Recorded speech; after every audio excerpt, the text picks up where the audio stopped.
back to 90-second nuggets. Now, in this episode, we are going to talk about when Americans flatlined.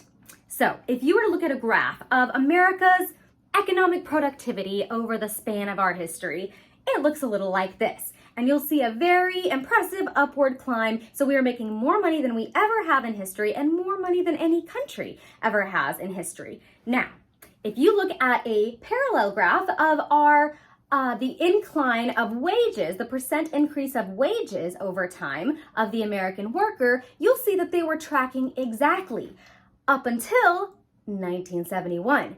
And then you'll notice, if you look at these two graphs, which you can find on the Labor Statistics Bureau website, adjusted for inflation, this graph that represents the American wages rise, it snaps off and essentially flatlines up until today. So instead of following the same trajectory, which would mean that as the economy is growing, so does everybody else and they're prospering, we actually broke off and flatlined. So now the question is, first of all, what in the world happened in 1971 to cause us to essentially stagnate?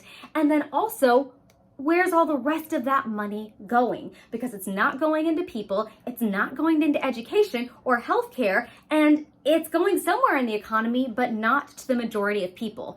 So that, my friends, is the question.